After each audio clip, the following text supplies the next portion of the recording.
Online class में आपका हार्दिक स्वागत एवं अभिनंदन। हम पढ़ रहे हैं वाच्य परिवर्तन और वाच्य परिवर्तन में आज अंतिम बिंदु है अपना, वो है भाववाच्य से क्रमवाच्य में बदलना। चौथा, इससे पहले हम 3 पढ़ चुके हैं,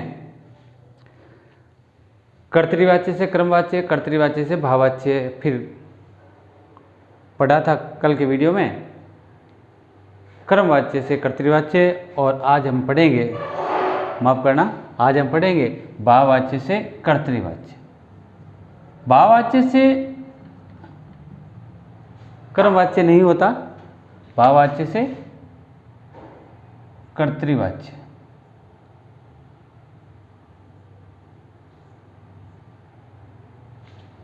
भाववाच्य से कर्तृवाच्य में बदलना, ये हमारा इस वाच्य परिवर्तन का अंतिम बिंदु है।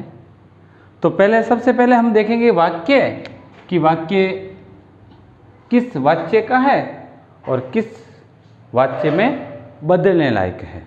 ये आप जानते हो, क्योंकि वहाँ पर जो प्रश्न आएगा बोर्ड की परीक्षा में, वहाँ केवल लिखा होगा वाच्य परिवर्तनम कुरुत, अर्थात वाच्य परिवर्तन कीजिए। ये नहीं लिखा होगा कि ये वाक्य कर्तृवाच्य का है, इसको क्रमवाच्य में बदलना है, ये वाक्य इस वाच्य का है और इसमें बदलना है, ऐसा कुछ नहीं होगा। इसलिए हमें ही पहचान करनी है कि वाक्य किस वाच्य का है और किस में बदलने योग्य है। तो भाववाच्य से कर्तृवाच्य, जैसा कि आप जानते हो, भाववाच्य से सिर्फ कर्तृवाच्य में बदला जाता है, क्रमवाच्य में नहीं बदला जाता। और क्रम से कभी भाव नहीं होता, क्रम से भी कर्तृवाच्य होता है। तो जब वाक्य होगा तो वाक्य किस वाच्य का होगा? आज भाववाच्य का। तो भाववाच्य की क्या पहचान है, ये हमें देखिए। पहले भाववाच्य की पहचान, हमें क्या पता चलेगा कि वाक्य भाववाच्य है कि नहीं है? तो इसमें कुछ पहचान मिलेगी। पहली पहचान क्या होगी? कर्ता में तृतीया विभक्ति होगी। भाववाच्य की पहली पहचान है कि कर्ता होगा और उसमें तीसरी तृतीय विभक्ति होगी। नंबर 2, कर्म नहीं होगा। इससे ही पता चलेगा कि वाक्य भाववाच्य का है या क्रमवाच्य का, क्योंकि इससे पता नहीं चलेगा। ये कर्ता में तीसरी विभक्ति भाववाच्य में भी होती है और क्रमवाच्य में भी होती है, तो इससे आपको पता नहीं चलेगा कि वाक्य भाववाच्य का है या क्रमवाच्य का। जैसा कि कल पढ़ा था कि वाक्य जब क्रमवाच्य का होगा तो उसमें कर्म होगा और उसमें प्रथमा विभक्ति होगी, तो इसमें क्रम नहीं होगा। जब कर्म हो और उसमें प्रथमा विभक्ति हो तो वाक्य क्रमवाच्य का। जब कर्म हो और क्रम में द्वितीय विभक्ति हो तो वाक्य कर्तृवाच्य का, और जब कर्म हो ही नहीं तो वाक्य किस वाच्य का? भाववाच्य का। पहचान किससे होती है? मुख्य पहचान कर्ता से तो होती है, साथ में क्रम से भी होती है।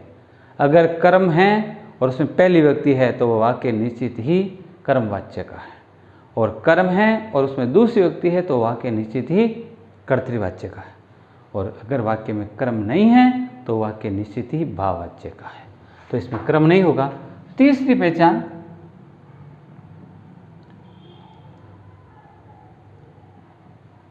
धातु में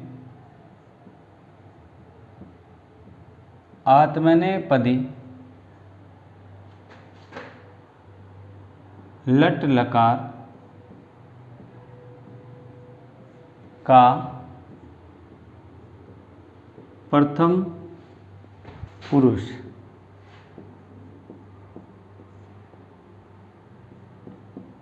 एक वचन ही, एक वचन यानी सिर्फ तय ही होगा। यानी धातु में आत्मनेपदी लट लकार का प्रथम पुरुष का केवल एक ही वचन होगा और कुछ तरह नहीं हो सकता।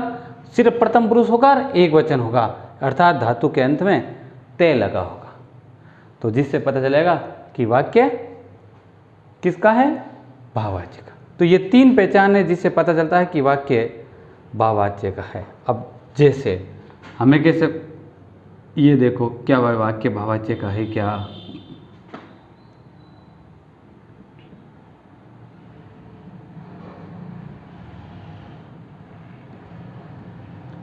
बालकेन हस्यते। देखो पहली पहचान कर्ता में तृतीय विभक्ति होगी, तो ये कर्ता है और इसमें तृतीय अर्थात तीसरी विभक्ति है, पहली पहचान मिल रही है। दूसरी पहचान कर्म नहीं होगा, तो इसमें कर्म नहीं है कहीं पर भी। तीसरी धातु में आत्मनेपदी लट लकार का केवल प्रथम पुरुष एक वचन होगा, तो धातु का ये आत्मनेपदी लट लगा का प्रथम पुरुष एक वचन सेवते तो पठ्यते, अर्थात पीछे सिर्फ ते लगा होगा, है इसमें ते। इसका मतलब ये वाक्य किस वाच्य का है, भाववाच्य का। जब आपको पता चल जाए कि वाक्य भाववाच्य का है तो सिर्फ किस से बदलते हैं, कर्तृवाच्य में। तो कर्तृवाच्य में बदलना है, तो कर्तृवाच्य में बदलते समय क्या परिवर्तन करना है वो हमें लिखना है। तो पहले आप इसका स्क्रीनशॉट ले लीजिए ताकि हम इसको साफ कर सकें और बाद में दूसरा लिख सकें, और आप उसको अभ्यास कॉपी में ठीक से लिखो। तो स्क्रीनशॉट लीजिए। जब आपको पता चल जाए कि वाक्य भाववाच्य का है और उसको कर्तृवाच्य में बदलना है, तो क्या करना है, कुछ परिवर्तन करना है। कितने परिवर्तन करना है, 2 परिवर्तन। जैसा कि हमने पढ़ा था, कर्तृवाच्य से भाववाच्य में बदलते समय 2 परिवर्तन हुए थे, तो वही परिवर्तन यहाँ करना है, उसके विपरीत। कर्तृवाच्य से भाववाच्य में बदलते समय आपने कर्ता में प्रथमा की जगह तीसरी विभक्ति लगाई थी, तो यहाँ तीसरी की जगह वापस प्रथमा विभक्ति लगानी है। दूसरा, धातु में ते को हटाकर प्रश्नपदी लट लकार के कर्ता के हिसाब से पुरुष और वचन लगाया था और लकार लगाया था, जबकि यहाँ सिर्फ प्रथम पुरुष एक वचन ही लगाना है, चाहे कर्ता कोई भी हो, कोई फर्क नहीं पड़ता। ठीक है, तो हेडिंग है भाववाच्य से कर्तृवाच्य में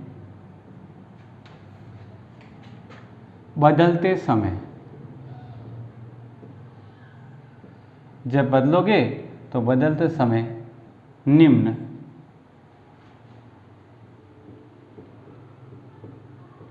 परिवर्तन करेंगे। जब आपको पता चल गया कि वाक्य भाववाच्य का है और उसको किससे बदलना है, कर्तृवाच्य में बदलना है, तो निम्न परिवर्तन करेंगे। पहला परिवर्तन क्या करना, कर्ता में तृतीय विभक्ति की जगह प्रथमा विभक्ति लगा देंगे। पहला परिवर्तन तो ये करना है कि कर्ता में प्रथमा विभक्ति की जगह तृतीय विभक्ति लगा देंगे। दूसरा परिवर्तन क्या करना है,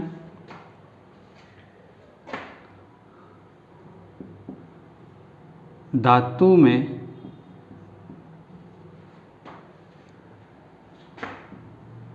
कर्ता के अनुसार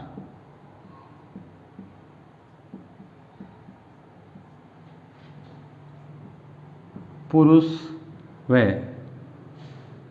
वचन लगाएंगे। ठीक है, और क्या करना है, तथा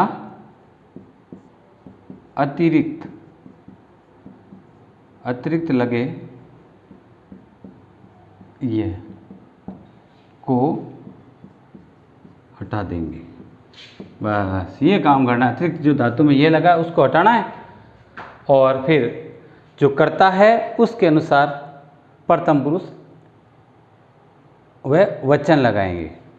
एक वचन भी लग सकता है, द्विवचन या बहुवचन, पुरुष, प्रथम पुरुष, मध्यम पुरुष या उत्तम पुरुष लग सकता है कर्ता के हिसाब से। और पहला परिवर्तन करना है, कर्ता में तृतीया की जगह प्रथम विभक्ति लगा देंगे। अब देखो, अब उदाहरण देखो और उसको बनाएंगे।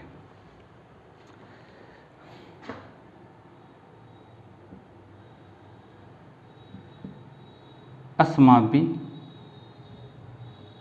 हस्यते, ये वाक्य है। देखा, ये कर्ता है, कर्ता में तीसरी व्यक्ति है, कर्म कहीं दिखता नहीं है अर्थात क्रम नहीं है, और धातु में पीछे ते जुड़ा है। इसका मतलब ये वाक्य भाववाच्य का है, और भाववाच्य का सिर्फ किस में बदला जाता है? वाक्य भाववाच्य का है और भाववाच्य सिर्फ कर्तृवाच्य में बदला जाता है। तो कर्तृवाच्य में बदलना है तो निम्न परिवर्तन करना है। पहला परिवर्तन करना है, कर्ता में तृतीय विभक्ति की जगह क्या लगाएंगे? प्रथमा विभक्ति। तो अस्माभिः, अस्मत् शब्द की तृतीय विभक्ति का कौन सा वचन है? बहुवचन। वचन आप जानते हो, वचन में परिवर्तन नहीं होता, वचन वही रहेगा जो यहाँ है। यहाँ बहुवचन है तो पहली विभक्ति का बहुवचन होगा तो हो जाएगा वयम्, ये पहला परिवर्तन। दूसरा, धातु लिख दी, उसमें जो ये अतिरिक्त ये है उसको हटा देंगे। तो धातु है हस, लिख दिया, और इसमें कर्ता के हिसाब से पुरुष और वचन लगाएंगे। इसमें हमेशा प्रथम पुरुष एक वचन ही होगा, परंतु यहाँ प्रथम पुरुष एक वचन आएगा ऐसा जरूरी नहीं है, आ भी सकता है और नहीं आए, दोनों बातें हैं। तो धातु हो गई हस, और इसमें अब कर्ता कौन है? वयम्, और तो लगेगा जब कर्ता वयम् हो तो कौन सा पुरुष? उत्तम पुरुष का कौन सा वचन? बहुवचन। धातु हस है, इसका मतलब परस्मैपदी लट लकार, पटती पटत पटंदी वाला लट लकार, उत्तम पुरुष का बहुवचन वो है हसामः है, ये बन गया हसामः। तो इस प्रकार ये हो गया भाववाच्य से कर्तृवाच्य। यहाँ देखो, कर्ता में परिवर्तन हुआ है, कर्ता के पुरुष और वचन में परिवर्तन हुआ है, तो यहाँ देखें किसी में होगा किसी में नहीं होगा। इसको देखो,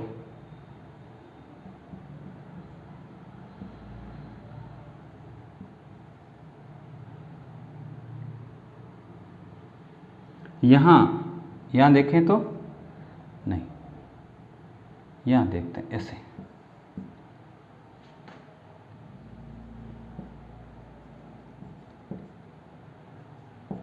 छात्रेण धाव्यते। अब यहाँ बनाएंगे, पता है आपको वाक्य भाववाच्य का है क्योंकि कर्ता में तीसरी व्यक्ति है, धातु में पीछे ये लगा कर ते लगा है, इसका मतलब है भाववाच्य का। तो किस में बदलेंगे? कर्तृवाच्य में बदलेंगे। कर्तृवाच्य में बदल दें तो कितने परिवर्तन करने हैं? 2। पहला, कर्ता में प्रथमा व्यक्ति, वचन कौन सा है? एक वचन, तो एक वचन रहेगा। धातु लिख दी, अतिरिक्त ये को हटा दिया तो बच गया धाव, और यहाँ लगाना है फिर इस कर्ता के हिसाब से पुरुष और वचन। कर्ता छात्र है इसलिए प्रथम पुरुष का एक वचन, तो धावती हो गया। यहाँ भी एक वचन है तो यहाँ भी एक वचन आ गया वापस।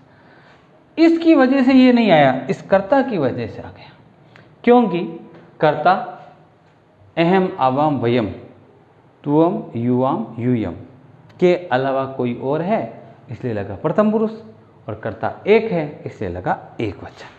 तो इसलिए कहने का तात्पर्य यह है कि भाववाच्य में सिर्फ प्रथम पुरुष एक वचन लगता है, जबकि कर्तृवाच्य में सभी पुरुष और सभी वचन लग सकते हैं कर्ता के हिसाब से। प्रथम पुरुष एक वचन भी आ सकता है और कोई अन्य पुरुष और अन्य वचन भी आ सकते हैं। कुछ उदाहरण और करते हैं।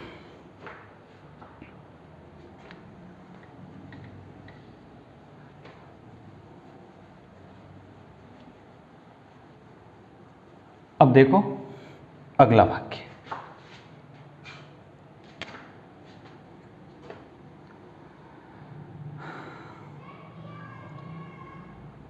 तव्य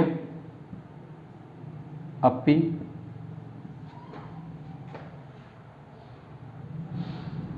चलियते।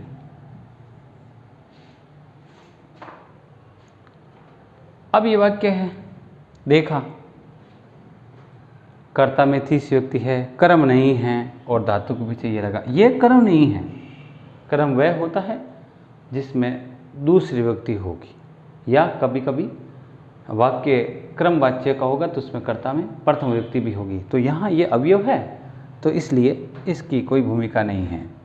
तो इसलिए अब वाक्य बनाते समय दो परिवर्तन करना है। पहला, धातु में तीसरी की जगह प्रथम विभक्ति, धातु का अतिरिक्त ये चल। अब यहाँ धातु कौन है, कर्ता कौन है, त्वम, तो इसमें लगाना है कोई भी लकार, कोई पुरुष। वाक्य आपने कोर्स में सिर्फ लट लकार है तो लट लकार तो लगाना ही है। कौन सा पुरुष, मध्यम पुरुष, वचन एक वचन, तो हो गया ये सी, चलसी, पटसी, चलसी। बाकी बचे शब्दों को वैसे के वैसे लिख देंगे, बाकी बचा ये अपी, तो ये हो गया अपी। तो इस प्रकार आसानी से हम भाववाच्य से कर्तृवाच्य में बदल सकते हैं। भाववाच्य से कर्तृवाच्य बदलना बहुत आसान, बहुत सरल है। एक और अंतिम उदाहरण और कीजिए।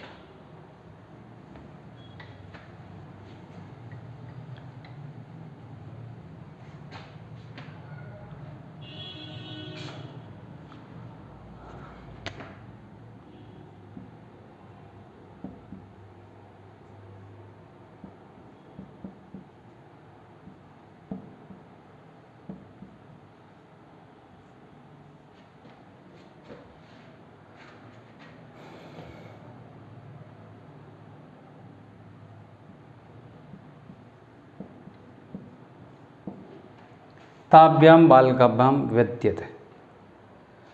अब इसका बनाएंगे तो वही पहले देखें वाक्य किस वाच्य का है। वाक्य भाववाच्य का होगा साहित्य। देखो कर्ता में कौन सी युक्ति, तृतीय युक्ति, तो ये और ये दोनों कर्ता है इसलिए दोनों में लगी है तीसरी युक्ति। और धातु में पीछे ये के साथ ते लगा, इसका मतलब सही है। भाववाच्य है तो बदलना है किस वाच्य में, कर्तृवाच्य में। कितने परिवर्तन, दो परिवर्तन। ये दोनों कर्ता है, इसका मतलब इन दोनों में परिवर्तन करना है और दोनों परिवर्तन एक ही माना जाएगा। इसलिए ताभ्याम का क्या हो गया, बोलो किस शब्द की विभक्ति है, हो गया तौ, तत्शब्द पुल्लिंग, तीसरी विभक्ति का द्विवचन, तो पहली विभक्ति का द्विवचन। बाल का भयाम की जगह हो गया बालकौ, तीसरी विभक्ति की जगह प्रथम विभक्ति, वचन दोनों में द्विवचन।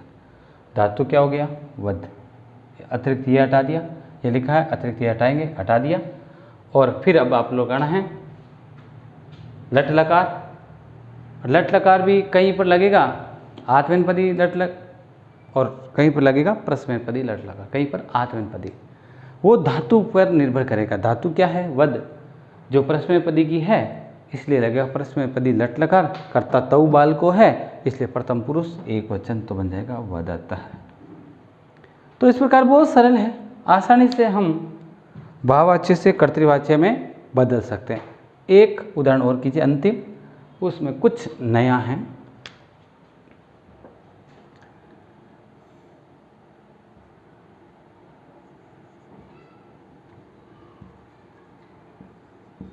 मौनेन लभ्यते। अब इसका बनाएंगे वही बात, कर्ता में तीसरी व्यक्ति, धातु में ये और ते लगा है। अब इसको बनाएंगे तो मौनेन का हो गया मौन न, प्रथम व्यक्ति एक वचन, धातु क्या है, अतिरिक्त ये हटाएंगे तो धातु हो गया लब। अब इसमें वही लट लकार, कौन सा लट लकार, धातु क्या है लब।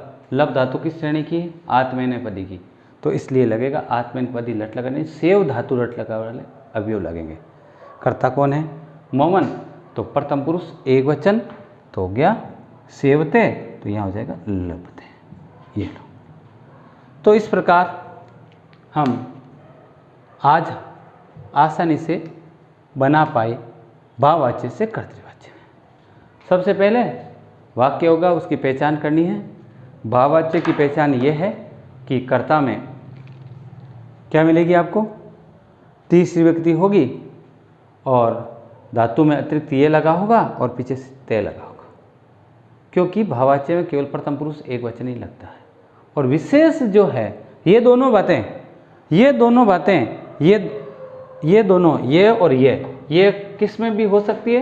कर्म वाच्य में भी हो सकती है, परंतु कर्म वाच्य में यहाँ कर्म होगा या कहीं पर कर्म होगा, उसमें प्रथम विभक्ति होगी। ये दोनों बातें, ये दो बात, कर्ता में तीसरी विभक्ति और धातु में ये और तय, ये तय, ये किस में भी हो सकती है?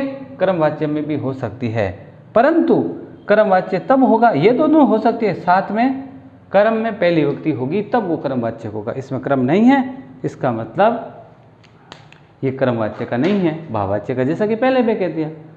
कर्म होता है, दूसरी विभक्ति होती है कर्तृवाच्य, कर्म होता है, पहली विभक्ति होती है क्रमवाच्य, और कर्म नहीं होता भाववाच्य है। तो भाववाच्य में पहली पहचान ये होगी, कर्ता में तीसरी विभक्ति होगी, दूसरी पहचान ये होगी कि उसमें धातु में ये लगा होगा और पीछे ते लगा होगा, ये उसकी पहचान है। कर्म नहीं होगा, और बदलना है सिर्फ कर्तृवाच्य में, और कर्तृवाच्य में बदलते समय कितने परिवर्तन करने हैं? 2 परिवर्तन। पहला परिवर्तन किस में? कर्ता में, तृतीया की जगह पहली विभक्ति लगानी है, और दूसरा परिवर्तन धातु का अतिरिक्त ये हटाकर फिर कर्ता के अनुसार कोई भी पुरुष कोई भी वचन लगा सकते हैं, और लकार भी लट लकार का आत्मनेपदी और प्रश्नपदी दोनों आ सकते हैं। तो आज के वीडियो में बस इतना ही। धन्यवाद।